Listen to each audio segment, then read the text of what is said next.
clearly. Well, no. I had to unbrown nose myself and go, okay. Sure.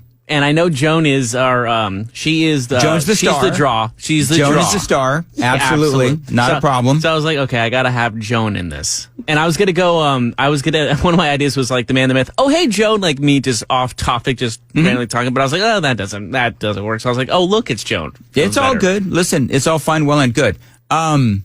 Also, we sometimes, and Joan, agree with me or not, Kamala Harris... Okay, I'm sorry. Go ahead. Watch the knee jerk. Okay. Kamala Harris, she's given us so many word salads in the past. Yeah. That there have been times, and I've talked about this before, where I think people are prone to call word salad when it's actually not really word salad. Yeah. Agreed. So apparently I saw this and I asked Jeff to listen to it. I have not heard this. Yeah. But I wanted Jeff to listen to it because I don't want to, play it if it's not really word salad, well, right? let's set the stage. She's talking to the L.A. Fire Department. Who is? Kamala Harris is speaking to the L.A. Fire Department because she, of course, wants to run for governor of California. Oh, yeah. And right behind her is her future ex-husband. Yes. So, Dougie. But, yeah. All right, let's... But after the first 5 seconds, I was like, this is... So let's hear the word salad with Kamala. Strangers who, in the face of that stranger, they see a neighbor. These are folks who understand the strength and the value of community, which is everyone. So play the first 5 seconds again, because I know that the rest of this is just, it cut end of the bar nonsense. Yeah, the cut off, but I just love this part. Hold on, I'll play it again. Strangers who, in the face of that stranger, they see a neighbor. Face of that stranger, you see a neighbor. Like, that's when I was like, okay. So stranger, in the face of that stranger, they see a neighbor. I guess they were like, you see a stranger. Like, obviously this is cut off like in the middle of her speech, but it's still like, stranger, you see a neighbor? It's like, really? Like, I'm trying in my head to make it make sense. It doesn't. And if you have to try that hard, it probably just doesn't. Yeah, in fairness, my neighbor is a stranger because I have no idea what the dude even looks like. Yeah, but you're not going to go, oh, that's like, she's trying too hard to I don't know what she's trying to do. I don't know where she's going with all of this, but whatever. Yeah, it's a unity call. Yeah. But like, if that's the start of your speech or whatever it is, it's like, that's not a good start. And she needs to be like a Biden, like Joe Biden, and just carry around a mobile teleprompter is what they need to do. A mobile teleprompter. You mean like a cell phone? Yes, like a cell phone. You can put notes on the cell phone, or maybe an iPad, and just hold it right up in front of her. No, that's what her future ex-husband's gonna do. Just right in front of her face, in front of the camera, just hold up an iPad. Read this, honey. Mm-hmm. All right, I know why Michelle Obama is staying away from Barack Obama in politics. There's a divorce on the way. I believe perhaps, but also, you know what I think she might be doing? What? This might be a conspiracy theory, but I'm going to go with it. But this is not an official talk show host position. Okay. I think she's going to run for president. No. In 4 years. Here's my reasoning. Go ahead. My reasoning is that she's not showing up at, Donald Trump's inauguration. Yeah. She didn't show up at Jimmy Carter's funeral. Right. Because a lot of this stuff is politicized. So she doesn't want to be, remember what the big criticism right now is of the Democrats, right? So the big criticism is that you called Donald Trump Hitler for all this time, and now you're welcoming him into the White House. You're joking with him. Joe Biden even said, I hope he succeeds. Right. They've normalized Hitler. Right. Yeah. Michelle Obama doesn't want to be seen in the same room or being one that has normalized Hitler or has normalized Donald Trump. So she wants to stay away from all of that normalization of Donald Trump, which is, part of the whole debate going on with the left and the media and whatever. And because they always horribilize Donald Trump, and then all of a sudden, well, he's fine. Let's welcome him into the White House. She doesn't want to be accused of that. In 4 years or 3 years, when she announces that she's running for president, she wants to be able to say, look, I wasn't there at Donald Trump's inauguration. I wasn't welcoming him back into politics or the White House. No, I stayed away because I wasn't going to be part of that normalization of Donald Trump. Therefore, I believe he is Hitler, and I'm running for president in, against, well, it wouldn't be Donald Trump. It would be J.D. Vance. Yeah. But you know what I'm talking But about. I feel like she would have had a better chance to beat Trump than Vance, no? No, I think she would have a better chance at beating J.D. Vance. Really? Because I thought if she, honestly, I was talking about this with people, even like family members. If she ran her care, like just her, like how the public looks at her alone, I think would have put her maybe over the top. Right. Not her policies, just how, I mean, she's charismatic. She has something that Kamala doesn't. She's very good at the whole public speaking look, thing. you know what? You say she's charismatic. Yeah. Compared to Kamala Harris, that's what I was saying. I mean, I'm more charismatic than Kamala Harris. You know what I mean? I'm just saying, like, you just need someone with just a little bit of charisma, and she had that. My cat is more charismatic than Kamala, and guess what? I don't have a cat. So I was going to ask what your cat's name was, too. So, here's the thing, though. It's been well documented that Michelle Obama despises politics and would stay out of it at all costs. So I don't know. Maybe. I don't know if that holds. Yeah.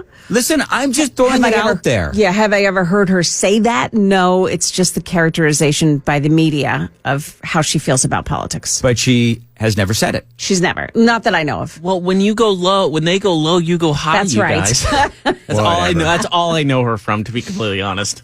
Well, she's finally proud of her country as well. I also think that they are getting a divorce. Do you think they're getting a divorce? You don't see them together very much. Nope. Clearly. He seems to be completely, it doesn't bother him one iota that she's not with him. He seems to be having quite a good time. You want to hear my biggest conspiracy theory? She was dating the chef. Ooh, the one that ended up in the drink. A lot of people have said that. I've thought about this too. I'm like, wow. What if she was like? Because here's it's not true. It's allegedly for lawyer purposes. But I mean, maybe she was seeing the chef, and the chef got the what's it called? The Concrete All Stars. You know what I mean? Hey, can we talk about Elon Musk? Absolutely. Sure. And this Nazi salute, this oh my supposed God. Nazi salute. Yeah. It was a dance. So KGB and I actually talked about this Yes. off the air yesterday. And I think one of the things I either said to you, Jeff, or I said it to myself, but I'm thinking I don't want to spend the next 4 years covering the stupidity and the irrationality of the left. Oh no, you said that to me. Did I say that to you? You were saying like this is going to be the next 4 years. Anything you do is going to like, and also he did like a move like this. But like, you're on radio, man. So what do you mean? I'm sorry. Like he moved to the right and then to the left. Like he was moving his arms left and you to know what right. he looked like, Joan? He looked like John Travolta doing the Saturday Night Live thing. That's actually- what he looked like. You know what he looked like to me? Saturday Night Fever. A guy who's somewhere on the spectrum that just doesn't get the whole. He was so emotional, which is not familiar always for people on the spectrum. So in case you folks don't, and you're right, Joan, Yeah. or he's trolling. Oh, he's good at trolling too. He If loves there's that. anybody who is outstanding at trolling, Yeah. it's Elon Musk. And if you don't know what happened, let me repost this on my socials because I'm actually got it on. Follow me on X at Dan Mandis Show. So he's up on stage and he's getting a lot of love, and so he sort of he touches his heart, right? Right. And then he does sort of again. The only way that I can describe it is a Saturday Night Fever right arm up in the air, and his hand is kind of flat. You know what I mean? But here's the deal, is that libs of TikTok and others have also posted photographs of Michelle Obama, Yes. I've seen Pocahontas, Hillary Clinton, Stephen Colbert. I can't see. I love that. And you're Barack Obama. If you're looking on the stream, you're doing this, going back and forth. I can't see. Oh, Everybody, but they've all done it. Yeah. And yet there's this, oh my God, he's done the nuts. It's just stop. I feel like I have to dumb down my show to cover the left and their irrational tendencies. Well, remember, the OK sign was white supremacy. Yes, that was white supremacy, yeah. So they'll make anything, they'll spin anything into Nazi or and that's what bothers me. And, grown up Jewish, again, I've said this on the air, I've met Holocaust survivors. I met every, people that went through these stuff, and you're normalizing what they went through. You're watering down this horrible atrocity that happened in the 40s, and we're still, trying to get Trump to compare to what Hitler did, and it's absurd. Yeah. It is absurd. Let's see here, 2356. Dan, that is the dumbest thing I've ever heard. Well, listen, I didn't say it was my official talk show host position. I'm wondering what he was talking about, because you said a lot of things. That's true. I mean, is he talking about the cancer vaccine? Is he talking about... No, I think he's talking about Michelle Obama thing. He's talking about Michelle Obama and my theory that maybe she'll run.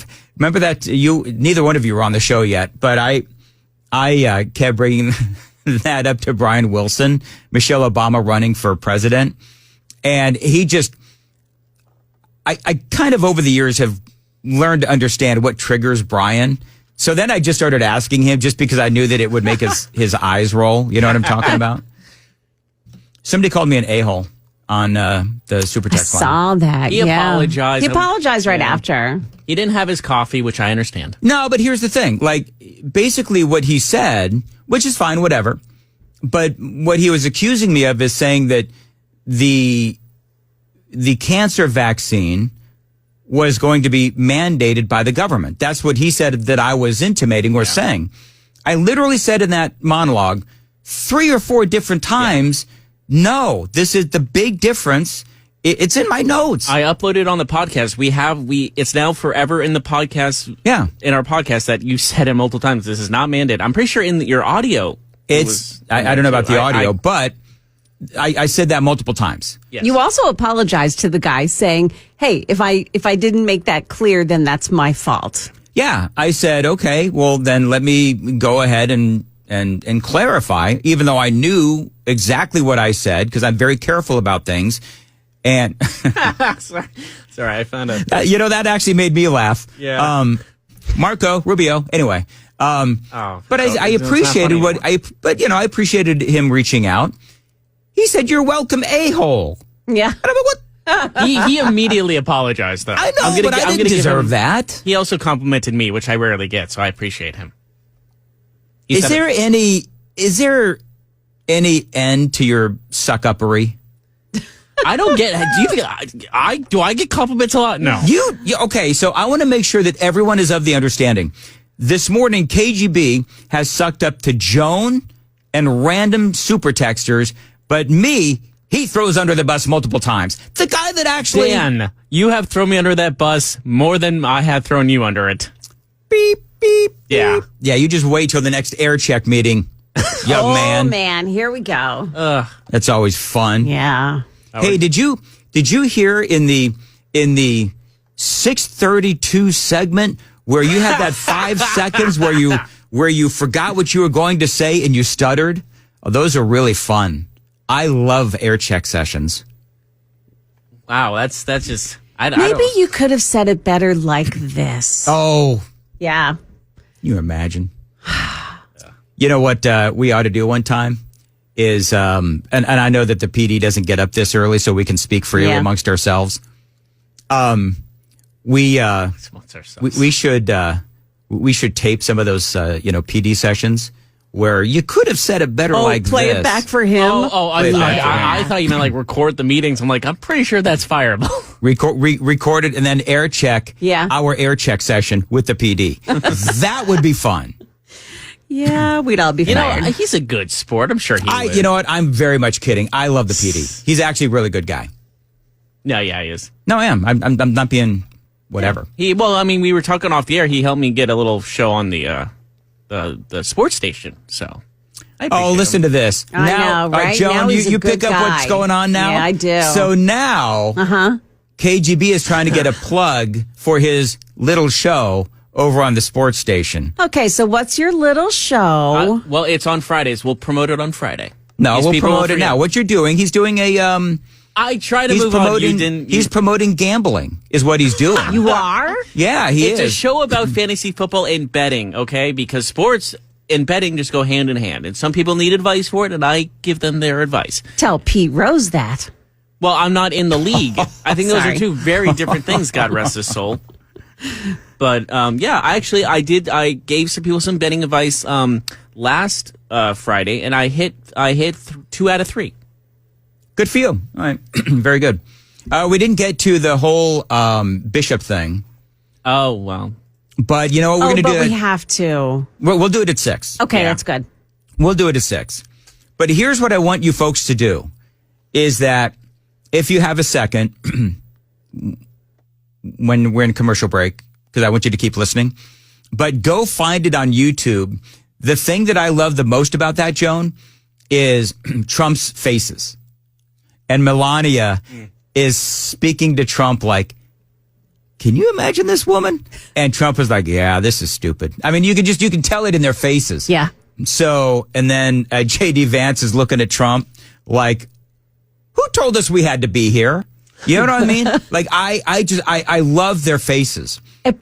But the response that President Trump gave afterwards as he was walking into the White House. And I've got that audio. Okay, good. That's I've got the whole thing. He is so much more measured this time around. I'm enjoying the heck out of this. Yeah, but then he sent that early morning social media post. We're going to get into all of that. Gotcha. 5:54, Nashville's Morning News on Super Talk 99.7, WTN. And Joan Jones has the news I coming don't up. need any music if you just want me to go.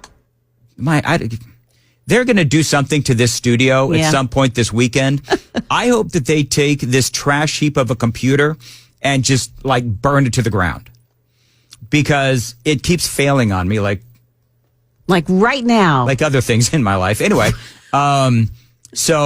anyway, please, Joan, what is coming up? So there was a shooting overnight, a police-involved shooting in Madison. We've got details on that. Also, who were all the Tennesseans that were released from prison after President Trump's pardon? We've got that story with Ken Weaver coming up right at the top of the hour at 6 o'clock here on WTN.